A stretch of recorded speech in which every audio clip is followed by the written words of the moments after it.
Vous avez cette sensation d'avoir quelque chose de bloqué dans la gorge, comme si un truc ne voulait pas passer.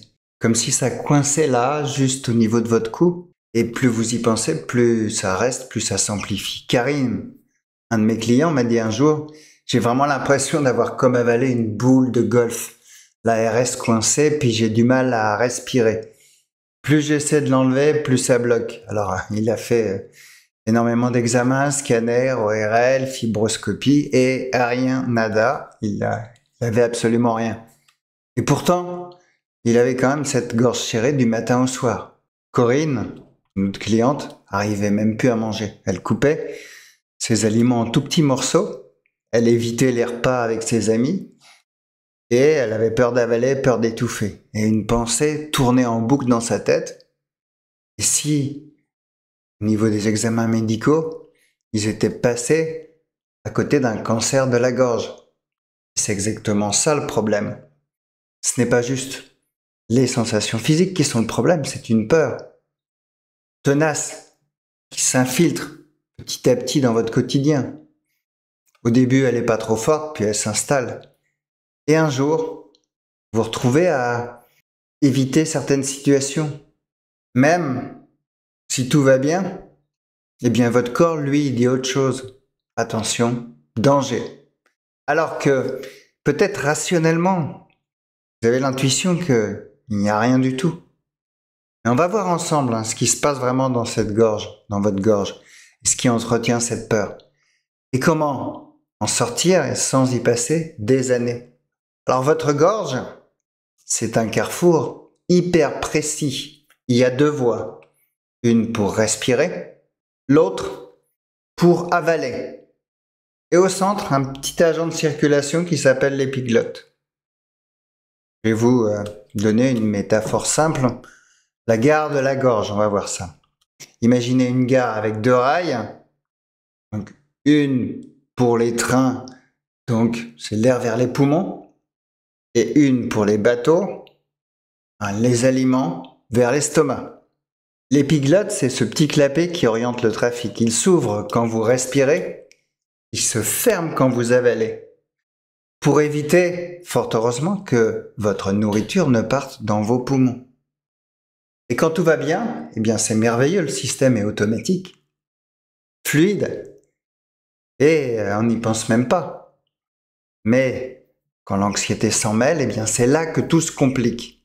Votre corps va se tendre, vos muscles vont se contracter, et votre respiration va devenir rapide et irrégulière. Et l'épiglotte peut mal se fermer ou rester à moitié ouverte. Et résultat, vous ressentez cette gêne, une pression et une sensation que ça passe pas. Alors comme c'est inhabituel, eh bien votre cerveau tire la sonnette d'alarme et il dit attention, il y a un danger. Et derrière cette sensation, il y a ces pensées négatives. Je vais m'étouffer. Il y a quelque chose de coincé. C'est grave. Mais en réalité, il n'y a absolument rien de physique. Surtout si vous avez fait tous les examens médicaux possibles et inimaginables. Il n'y a pas de tumeur, il n'y a pas d'objet coincé. C'est juste votre système nerveux qui est en sur-régime. Et ça, on vous l'a peut-être jamais expliqué. Le piège, c'est le cercle vicieux. Vous ressentez une gêne dans la gorge et vous essayez de comprendre pourquoi j'ai ça. Votre cerveau interprète ça comme une menace, le stress monte et la gorge se contracte encore plus. Et vous êtes convaincu qu'il y a un réel problème. Or, il n'y en a pas. Ce que vous ressentez, attention, ce que vous ressentez, c'est bien réel, on est d'accord. Mais c'est votre cerveau qui tire la sonnette d'alarme, qui reste bloqué sur danger, même quand tout va bien. Et tant que vous n'avez pas compris ce mécanisme, continuez à vivre sous tension, à douter, à éviter les sorties entre amis, les repas. Vous mangez mixé, pour certains, j'ai vu. Et ça vous épuise. Et c'est pour ça que j'ai enregistré une vidéo gratuite avec 4 étapes claires pour comprendre ce qui se passe exactement dans votre corps et retrouver la maîtrise quand l'angoisse monte, et le lien est juste en dessous dans la description. Mais on continue. Alors, ce Ce que vous faites, ce qui empire les choses sans le savoir, c'est quand cette boule dans la gorge s'installe, votre premier réflexe, et c'est bien normal, c'est de vouloir vous en débarrasser. Qui aurait envie de vivre avec cette sensation oppressante? Ce poids qui vous coupe la respiration. Alors, vous faites ce que vous pouvez. Vous avalez en forçant pour vérifier est-ce que ça passe. Vous buvez de l'eau toute la journée pour faire passer cette boule. Vous déglutissez sans arrêt pour tester si ça coince aujourd'hui ou pas. Mais chaque geste va renforcer en fait l'alerte dans votre cerveau. Chaque tentative envoie le même message. C'est dangereux, il faut que je contrôle. Et ce que votre corps comprend, c'est, on est en danger, il faut rester en alerte. Le deuxième réflexe, ce sont les examens médicaux à répétition. Corinne, par exemple, a vu un ORL, un gastro-entérologue, un radiologue, un généraliste. Elle a passé une fibroscopie, un scanner, une radio cervicale, une batterie de prise de sang. Et résultat, à chaque fois, il n'y a absolument rien d'anormal. Et pourtant, le soulagement ne durait qu'1 ou 2 jours. Pourquoi? Parce que votre cerveau associe le fait de consulter à un signal grave. Il se dit, si je fais autant d'examens, c'est qu'il y a forcément quelque chose de grave. Et donc la peur, votre peur ne redescend pas. Elle se renforce à chaque visite, à chaque analyse, à chaque doute. Et c'est là, le piège se referme. Le vrai problème, ce n'est plus la sensation dans votre gorge, c'est ce que vous faites. C'est le film que votre cerveau projette. Il se dit, ça ne devrait pas être là. Ça cache sûrement quelque chose. Et si cette fois, ils étaient passés à côté de quelque chose de grave, et petit à petit, ce n'est plus vous du tout qui pilotez, c'est cette boule, c'est cette anxiété qui reprend le volant, qui prend le volant, elle décide de vos repas, de vos gestes, des endroits que vous évitez, et pendant ce temps-là, votre vie se réduit comme une peau de chagrin. Mais ce cercle vicieux, vous pouvez vous en sortir. Et pas en luttant encore plus fort pour s'en débarrasser de cette boule, mais en changeant la manière dont vous réagissez à cette sensation. Et c'est justement ce qu'on va voir dans le chapitre suivant. Alors, il fonctionne vraiment pour désamorcer cette boule. Bien, la première étape, et c'est très très contre-intuitif, je le sais, mais c'est d'arrêter de vouloir la faire disparaître à tout prix. Parce que tout en vous pousse à lutter, c'est normal. Vous dites respire mieux, avale d'un coup, bois de l'eau, ça va passer.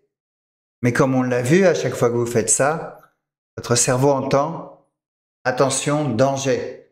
Et hop, il remet une pièce dans la machine et ça repart encore et encore. Le vrai tournant, ça va être l'acceptation active.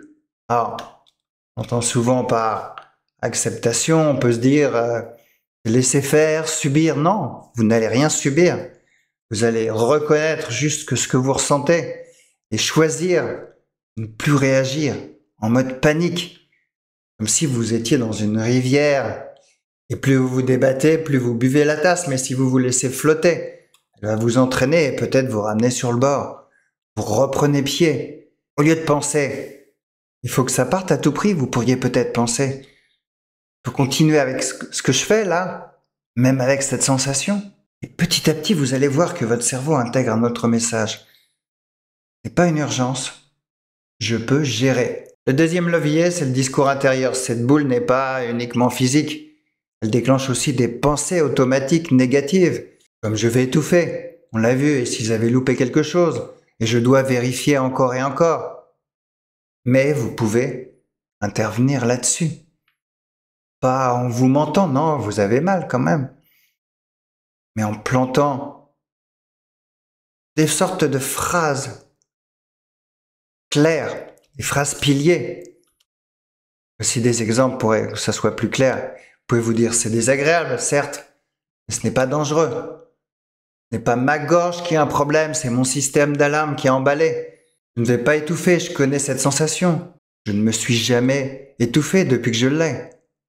L'important, c'est vraiment de répéter ces phrases souvent, en amont même, pas juste pendant la panique, de manière à en faire un réflexe et vous allez voir que vous allez réussir à reprogrammer votre cerveau. Troisième étape, et non des moindres, ça va être de reconquérir votre quotidien. La boule dans la gorge, on l'a vu, vous pousse à éviter de manger, de parler, de sortir. Et plus vous évitez, plus elle prend de place. C'est exactement ce qu'a changé Corinne. Elle a recommencé à manger. À son rythme, bien sûr, hein. Petit à petit. Seule d'abord, puis avec ses proches. C'est fixer des objectifs simples, pas pour guérir à tout prix, pas pour s'en débarrasser, mais pour reprendre le contrôle. Et à force de montrer à son cerveau que c'est elle qui était sous contrôle, c'est elle qui contrôlait, eh bien la boule a arrêté de sonner l'alerte, oui. Elle est restée là un moment, puis elle est devenue un simple souvenir. Et maintenant, vous, si vous voulez vraiment avancer, si cette boule dans la gorge vous gâche la vie, d'ailleurs dites-le moi dans les commentaires si ça vous arrive aussi. Si vous en avez marre de vivre sous cette pression, à chercher le pourquoi des réponses sans en trouver vraiment, alors il est peut-être temps d'agir autrement et j'ai enregistré une vidéo complète et gratuite pour y voir plus clair.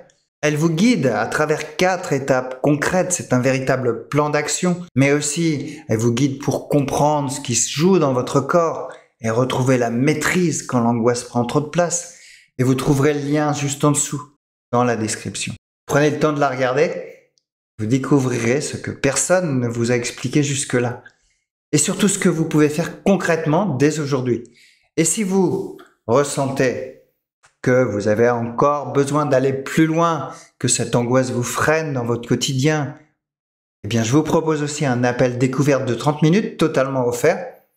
Un temps pour faire le point avec vous, tous les deux. Clarifier ce que vous vivez. Un moment pour comprendre vraiment ce qui vous freine. Et définir ensemble une approche claire adaptée à ce que vous vivez au quotidien. Vous trouverez le lien, encore une fois, juste en dessous, dans la description. Vous choisissez un créneau, et puis on en parle. Vous n'avez pas à rester bloqué dans ce cercle vicieux. Et contrairement à ce qu'on vous dit, ce n'est pas juste une question de volonté. C'est une question de méthode et de bons repères. Commencez par la vidéo, et si vous sentez que c'est vraiment le moment pour échanger avec moi, bien vous décidez. Mais ne laissez pas l'anxiété continuer de décider à votre place.